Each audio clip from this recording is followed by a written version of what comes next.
Hey, welcome to our channel, Epic Summaries. Today's book summary, The Alchemist, by Paulo Coelho. The Alchemist, a tale of destiny in the rolling hills of Andalusia, Spain.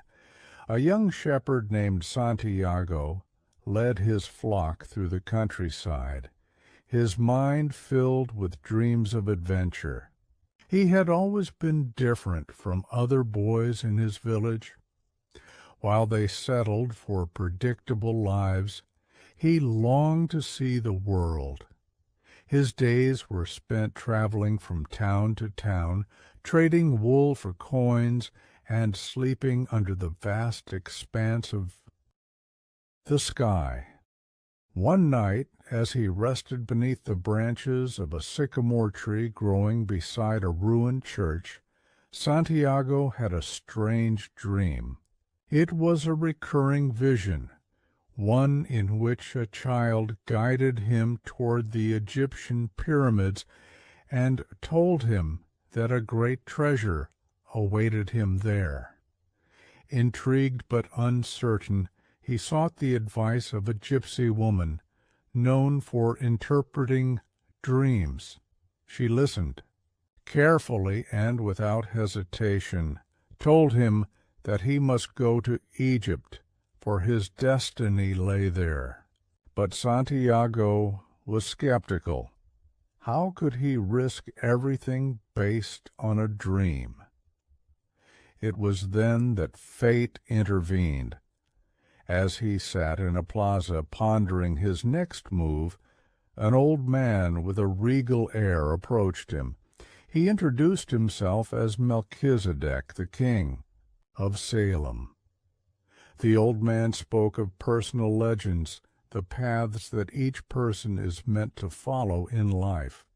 When you want something, all the universe conspires in helping you to achieve it, he said. And to prove his words, he gave Santiago two mystical stones, Urim and Thummim, which would help guide him when he was uncertain. Encouraged, Santiago sold his flock and set sail for Africa, his heart filled with hope. Upon arriving in Tangier, Santiago's excitement quickly turned to despair when he was robbed of all his money. Alone and penniless in a foreign land, he was forced to work for a crystal merchant, polishing glassware and selling tea to travelers. The merchant, though kind, feared change and had long abandoned his own dreams. But Santiago's presence breathed new life into the shop, and together they made it more successful than ever. A year passed, and though Santiago had saved enough to return home, he knew his journey was not yet over. The pyramids still called to him.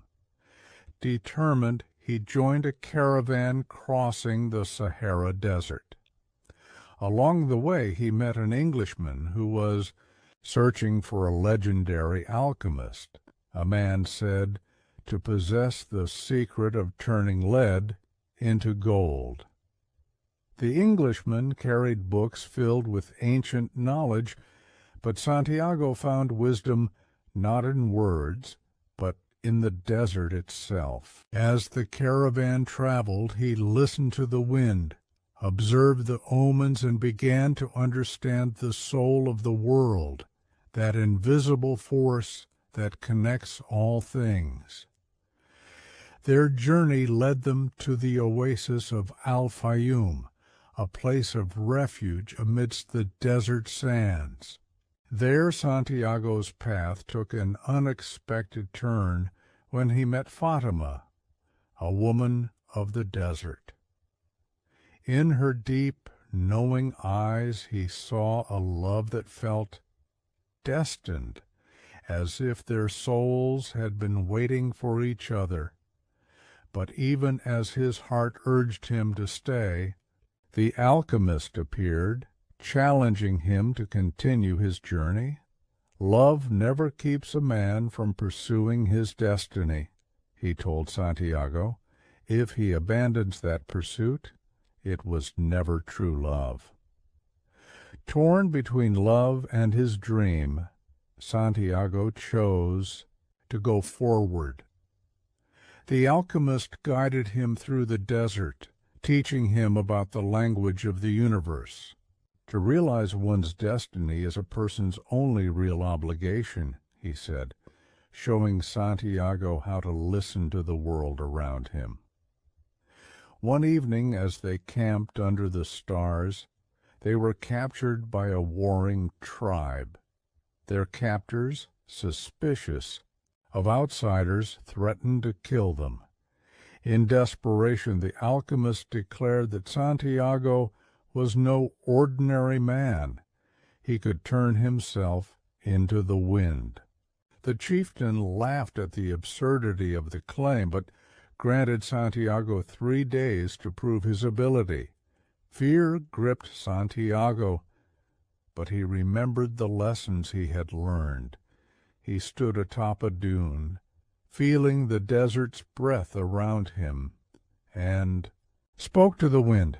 He asked it to carry him away, but the wind did not understand human desires, so he turned to the sun, asking it to share its wisdom. The sun, in turn, told him to look beyond himself, to listen to the soul of the world. At last, Santiago closed his eyes, surrendering to the energy of the universe, and when he opened them again, a powerful storm rose around him. The wind howled, lifting the sand in a great swirling dance. The tribe, awestruck. Finally, Santiago arrived at the pyramids. His heart pounded as he gazed upon their towering forms, the culmination of his long and arduous journey. He dug into the sand, expecting to uncover the treasure of his dreams, but he found nothing. As despair settled over him, a band of thieves arrived and beat him mercilessly. They mocked his foolishness, one of them laughing as he said, "You came all this way for a dream.